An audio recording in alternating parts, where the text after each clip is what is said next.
اعوذ باللہ من الشیطان الرجیم بسم اللہ الرحمن الرحیم۔ محترم حضرات، اللہ تعالیٰ نے قرآن مجید کو نازل فرمایا اور یہ کائنات کی ایسی کتاب ہے کہ جو اللہ تعالیٰ نے نازل کی ہے، اور جس طرح نازل کی ہے اسی طرح قیامت تک اللہ تعالیٰ نے اس کو قائم و دائم رکھنا ہے۔ اس کتاب میں اللہ تعالیٰ نے رہتی دنیا تک پیش آمدہ مسائل کا حل بھی فرمایا۔ یہی وجہ ہے کہ جب بھی جہاں پر بھی اہل ایمان نے اس کتاب سے رہنمائی حاصل کی تو اس کو ایسی رہنمائی ملی کہ دنیا دنگ رہ گئی، اور دنیا میں اہل ایمان نے اسی کتاب کی ہدایت اور رہنمائی سے حکومت کی۔ حضرات گرامی، کسی پہلو کو دیکھ لیں، اس کتاب میں اس کا ہر معاملے کا حل موجود ہوگا۔ اسی طرح محترم حضرات، انسان دنیا میں رہتے ہوئے طرح طرح کی بیماریوں کا بھی شکار ہو جاتا ہے، اور اللہ تعالیٰ نے اس کی بہت سی صورتوں میں یہ خاصیت رکھی ہے کہ اگر اس کا ورد کیا جائے، اس کا دم کیا جائے، اس کو پڑھا جائے تو اللہ تعالیٰ بیماری سے بھی شفا یاب کر دیتے ہیں۔ آج ہم ایک ایسی سورہ جو مختصر ہے لیکن اس کی افادیت بہت زیادہ ہے، اور وہ سورہ اللہ تعالیٰ نے قرآن کے آغاز میں ہی رکھی ہے۔ اس کو سورہ فاتحہ کہتے ہیں۔ فاتحہ کا مطلب ہے کھولنے والی۔ اللہ تعالیٰ اپنی کتاب کا آغاز سورہ فاتحہ سے کر رہے ہیں۔ اس سورہ کی بہت ہی زیادہ عظمت اور اہمیت ہے، اور اس کی اس اہمیت کی وجہ سے اس کے مختلف نام بھی ہمیں نظر آتے ہیں۔ ایک اس کا نام ہے الصلاۃ، یعنی کہ نماز۔ یہ سورہ فاتحہ نماز بھی ہے، کیونکہ اس کے بغیر کوئی نماز، کوئی رکعت قبول نہیں ہوتی۔ اسی طرح محترم حضرات، اس کا ایک نام سورہ شفا ہے۔ اس کے پڑھنے سے بیمار آدمی تندرست ہو جاتا ہے۔ اسی طرح محترم حضرات، اس کا ایک نام ہے سورہ دم۔ تو اس کو پڑھ کر دم کیا جائے تو بڑی ہی زیادہ تیزی سے اثر دکھاتی ہے اور انسان کو بیماری سے نجات دلاتی ہے۔ آج ہم بات کریں گے دو ایسی مسائل کے بارے میں، اور اس پر اگر سورہ فاتحہ پڑھ کر دم کیا جائے تو اللہ تعالیٰ شفا دے دیتے ہیں۔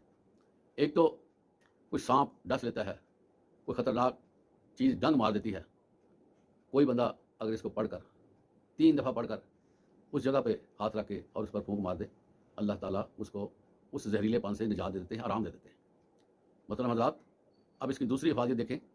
کوئی بندہ مجنون ہو گیا ہے، کوئی بندہ مینٹل ریٹارڈر ہو گیا ہے، کوئی بندے کے ذہنی مسائل بن گئے ہیں، کوئی بندہ اپسیٹ ہو گیا ہے، اس کا ذہن پراپر کام نہیں کرتا اور وہ عجیب و غریب حرکتیں کرتا ہے۔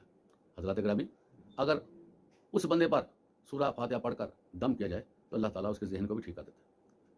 تو اس لیے ہمیں سورہ فاتحہ کو اپنانا چاہیے، اور ذرا سا کوئی مسئلہ نظر آئے، کوئی سر درد ہو جائے، کوئی تکان ہو جائے، کوئی جسم ان بیلنس ہو جائے، کوئی ظاہری پرابلم ہو جائے، تو اسی وقت ہمیں سورہ فاتحہ پڑھ کر دم کرنا چاہیے۔ تو یہ سورت جو ہے یہ اپنا اثر ضرور بضرور دکھاتی ہے، اور اللہ کی مہربانی سے انسان کو آرام آتا ہے۔ تو ہمیں اس سورت کے ساتھ بڑا ہی تعلق بنانا چاہیے۔ محترم حضرات، جہاں یہ سورہ ایک بیمار آدمی کو تندرست کرنے میں کردار ادا کرتی ہے، وہاں ہماری روحانی بیماریوں کا بھی بڑا مؤثر علاج کرتی ہے۔ حضرات گرامی، اللہ تعالیٰ نے اس کو قرآن مجید کے آغاز ہی میں ہی رکھا ہے، اور یہ قرآن مجید کے جتنے سبجیکٹ ہیں ان کو ریپرزینٹ کرتی ہے، اور اس چھوٹی سی سورہ میں قرآن مجید کا مطمئن نظر بیان کر دیا گیا۔ یہی وجہ ہے کہ اس قدر اہم مضامین کی وجہ سے اس کو ہر رکعت میں پڑھنے کا حکم دیا گیا، اور یہ ایک سورہ ایسی ہے کہ جو شخص اس کو پڑھتا ہے اللہ تعالیٰ اس کو پڑھنے والے کو رسپونڈ کرتے ہیں، اور اللہ تعالیٰ فرماتے ہیں میں نے اس سورہ کو 2 حصوں میں تقسیم کر دیا ہے۔ ایک حصے میں بندہ میری تعریف کرتا ہے، مجھ سے طلب کرتا ہے، میرے ساتھ تعلق بناتا ہے اور میری عظمت کا اعتراف کرتا ہے۔ دوسرے حصے میں وہ اپنے لیے ہدایت کا اور اپنے لیے کامیابی کا بھی دعا کرتا ہے۔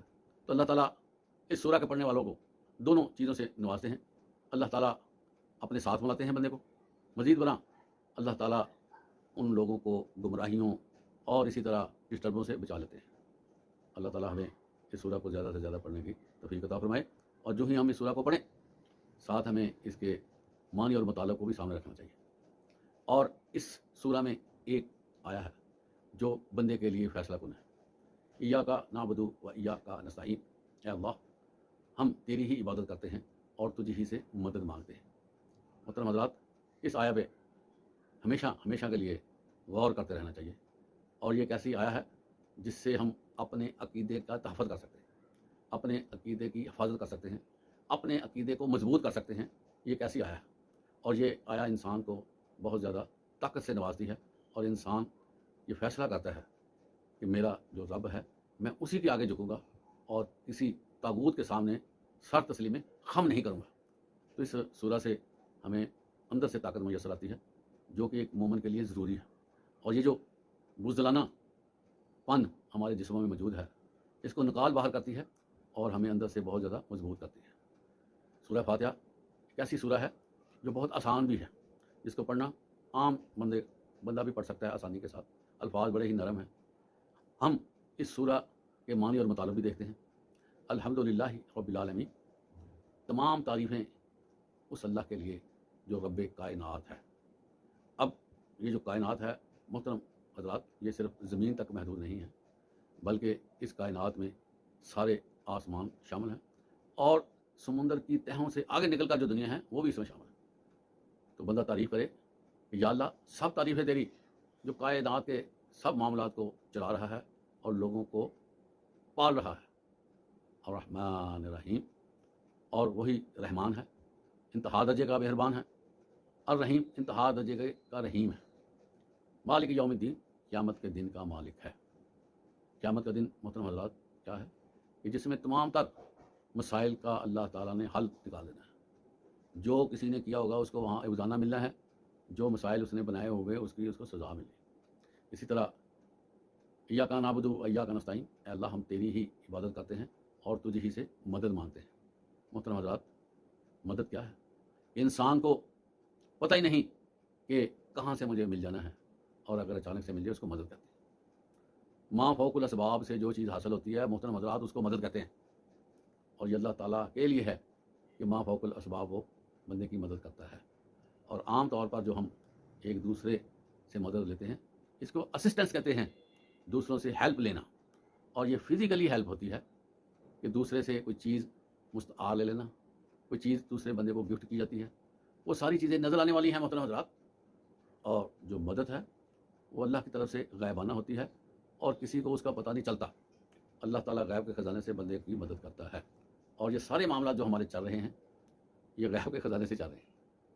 غیب کا خزانہ اگر بند ہو جائے تو ہمیں کچھ نہیں ملنا محترم حضرات۔ یہ دیکھ لیں وجہ کیا ہے کہ اللہ تعالیٰ نے ہر چیز کو حکم دے رکھا ہے کہ وہ حضرت انسان کی خدمت کرے۔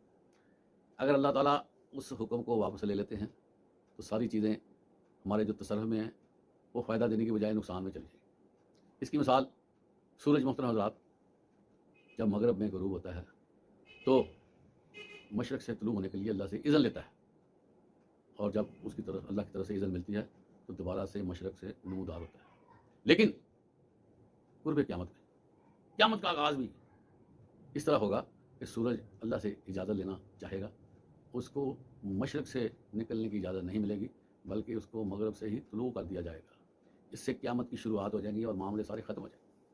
اسی طرح محترم حضرات جو چیزیں ہم زمین سے نکالتے ہیں ہمارے تصرف میں آتی ہیں، ہم استعمال میں لاتے ہیں، فائدے اٹھاتے ہیں، اللہ تعالیٰ قیامت کے دن اس زمین کو ویسے ہی حکم کر دے گا کہ جو کچھ تیرے اندر ہے اس کو باہر نکال دے، وہ ساری چیزیں باہر کو آ جائیں گی۔ بندے کی افادیت کرنے کی جو صلاحیت ہے وہ ختم ہو جائے گی، بندہ زمین سے بعد میں فائدہ نہیں اٹھا سکے گا۔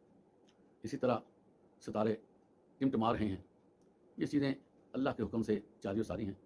جو ہی اللہ کی طرف سے حکم آئے گا تو یہ جو ستارے ہیں بے نور ہو جائیں گے، چاند اپنا نظام سارا کھو بیٹھے گا اور ختم ہو جائے گا۔ اسی طرح زمین کا جو اپنے محور کے گرد گھومنا اور موسم پیدا کرنا اور اسی طرح گرمی سردی کا آنا، یہ سارا موقوف ہو جائے گا، ختم ہو جائے گا۔ تو محترم حضرات سارے معاملات اللہ کے ہاتھ میں ہیں، تو اگر ہم اس بات پہ غور کریں، اس بات کو سمجھیں، اس بات کو انڈرسٹینڈ کریں، اس بات کے بارے میں ہم جانکاری حاصل کریں تو ہمیں نظر آئے گا کہ ساری چیزیں اللہ کی طرف سے ہیں اور آٹو سسٹم میں ہیں۔ اس کو چلانے والی ذات اس کو آبزرو بھی کرتی ہے اور رن بھی کر رہی ہے۔ تو ہمیں لازمی طور پر ہمارے دلوں میں یہ چیز آ جائے گی کہ ہمیں اللہ سے رجوع کرنا چاہیے۔